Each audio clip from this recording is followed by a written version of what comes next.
ፖሊስ ከራሱ በፊት ሀገርን ህዝብን ያስቀደመ ነው። ይህንን መሰረታዊ የፖሊስ መለያ ባህሪ ቦታ፣ ስፍራ፣ ጊዜ፣ ሁኔታ ሳይገድበው የሰርክ ተግባር ማድረግ ይጠይቃል። ፖሊስ ዋጋ ከፍሎ ሌሎች እንዲኖሩ ማድረግን የፈቀደ ነው። ሰው ሁሉ ለመኖር ነው አይደል የሚለፋው የሚሰራው፣ ፖሊስ ግን ለሌሎች ለመኖር ነው የሚተጋው። ስለዚህ ፖሊስ ምድር ላይ ከባድ ዋጋ ስለ አገር ስለ ህዝብ ብሎ እየከፈለ ያለ ኃይል ነው። ታዲያ ፖሊስ ይህንን ውድ የሆነውን ስጦታ ለደቂቃዎችም ሆነ ለአፍታም ጥያቄ ምልክት ውስጥ የማይገባ ማንኛውንም አይነት ነገር እንዳይኖር መጠበቅና መከላከል ይኖርበታል። ሀገር በመገንባት ሂደት ፖሊስ የማይተካ ሚና አለው ይላሉ ክብርት ወይዘሮ ሙፈሪያት ካሚል።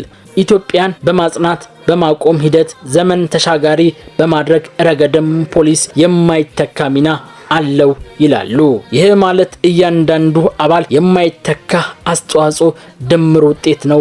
ፖሊስን እንደ ተቋም ፖሊስ የሚያሰኘው ወይም ሀገር ገንቢ የሚያሰኘው ይህንን የሀገር ገንቢነትን ሚናዎችን በላቀ ስነ ምግባር እንድትወጡ አደራ ለማለት እፈልጋለሁ። ከህዝብ ጋር ያለውንም ዝምድና ወደ ላቀ ምዕራፍ እንዲሻገር የበኩላችሁን እንድታደርጉ ደግሜ አደራ ማለት እፈልጋለሁ። ይህ ዝምድና ፖሊስንም ሀገርንም ጠብቆ ያቆያል። የሥራና ክህሎት ሚኒስትር ክብርት ወይዘሮ ሙፈሪያት ካሚል ፖሊስና ተግባር በተሰኘው ጋዜጣ ላይ ስለ ፖሊስ ካደረጉት ንግግር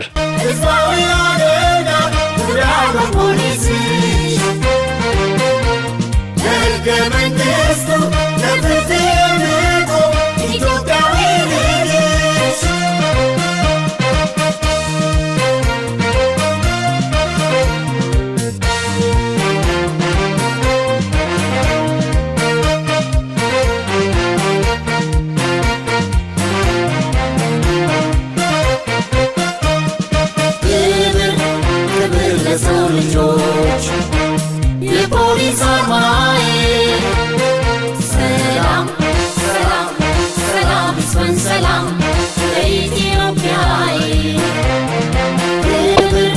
ክብር ለሰው ልጆች የፖሊስ አርማዬ ሰላም ሰላም ሰላም ይስፈን ሰላም ለኢትዮጵያዬ